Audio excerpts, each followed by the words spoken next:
Hello દોસ્તો, હું છું વિજુ ગુજરાતી અને સવાલ તમારા અને જવાબ અમારા નવી સિરીઝમાં આપનું હાર્દિક સ્વાગત છે.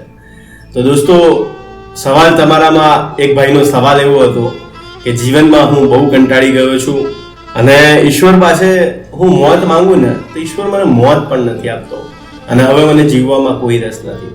તો મારું એટલું જ કહેવું છે કે આ જિંદગી છે સાહેબ, એ તમને દરેક ખુશીઓ નહીં આપે. આ તમારી માં નથી કે તમને ગમતી દરેક વસ્તુ આપે.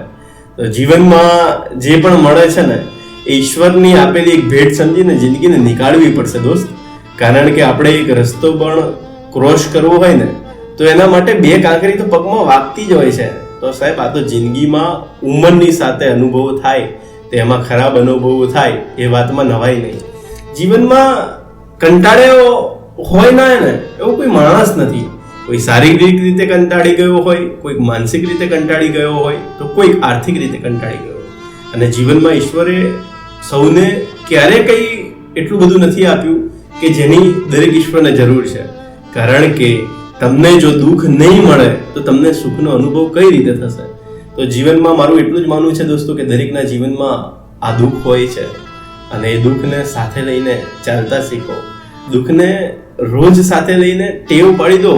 કારણ કે જીવનમાં જીવન જીવવાની મજા આવવી જોઈએ અને એ દુઃખ સાથે તમે કંઈક એવું કરો કે તમને રેગ્યુલર રૂટીનમાં મજા આવે.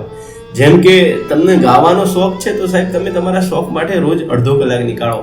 તમને કસરતનો શોખ છે, તમને જે પણ શોખ હોય ને એના માટે થોડોક સમય નીકાળો સાહેબ.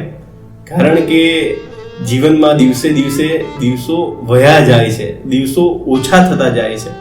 એને ઢળતી ઉંમરમાં છે ને તો સાથે રહેશે તો આ જીવનમાં જીવેલી યાદો જ રહેશે. એટલે આ યાદો એ જ છે કે જે સારી યાદો હોય તો તમને ખુશ કરી નાખે અને આ ખરાબ યાદો હોય ને તો તમને બાળી નાખે સાહેબ.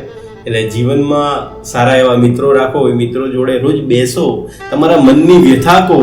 વ્યથા કહેવાથી સાહેબ અડધી થઈ જાય છે. મનમાં લઈને ના ફરો, મનથી જીવો પણ મનમાં લઈને ન જીવો. અને જે પણ તમને સરસ એક્ટિવિટી ગમતી હોય કરો તો એનાથી માઇન્ડ ફ્રેશ થાય. જેમ કે મને બોલવું ગમે છે, મને આ રીલ્સ અને આ ફેસબુકમાં જે મને ગમે તેવા વિચારો મને કહેવા લોકોને ગમે અને મારા વિચારોના લીધે કોઈની જિંદગી બદલાય એ મને ખૂબ ગમે. એમ તમને પણ જે ગમતું હોય ને તો એના માટે કંઈક કરતા રહો સાહેબ. અને મારું તો છેલ્લે એટલું જ કહેવું છે, 4 દિવસની જિંદગી છે, ક્યારે પૂરી થઈ જશે ને એ ખબર પણ નહીં પડે અને તસવીર બનીને આ ભીતે લટકી જશો ને એનો કોઈ ખ્યાલ પણ નહીં આવે. તો સાહેબ, ઢળતી ઉંમરની સાથે આજથી એક નિયમ લો કે આ ઢળતા દિવસો અને ઢળતી જિંદગીની સાથે હું જીવનમાં કંઈક એવું કરીશ કે મને પણ ખુશી મળે અને લોકોને પણ ખુશી મળે. કોઈને સાથે લઈને ચાલો, કોઈને જીવનમાં નડશો નહીં. કારણ કે કર્મ છે ને એ ક્યારે કોઈને છોડતું નથી. તો સાહેબ, મારો એક ભાઈ તરીકે આ ભાઈને એવો જ જવાબ છે કે જે ગમે એ કરો અને સારા મિત્રો બનાવો અને પરિવાર સાથે જીવન ગુજારો. ખૂબ મજા આવશે. કારણ કે દુઃખ વાગોળીને યાદ કરીને વધે છે અને દુઃખ કોઈને કહીને ઘટે છે સાહેબ. એટલે જીવનમાં પોતાનું દુઃખ છે ને સારા મિત્રોને કહેતા શીખો અને મનની જે આ એક તડપ છે, મનની જે વ્યથા છે એ કોઈને કહીને ઓછી કરતા શીખો. થેન્ક યુ દોસ્તો. આવતા એપિસોડમાં કંઈક નવું લઈને મળીએ છીએ. ચલો તો મળીએ છીએ પછીથી. જય માતાજી.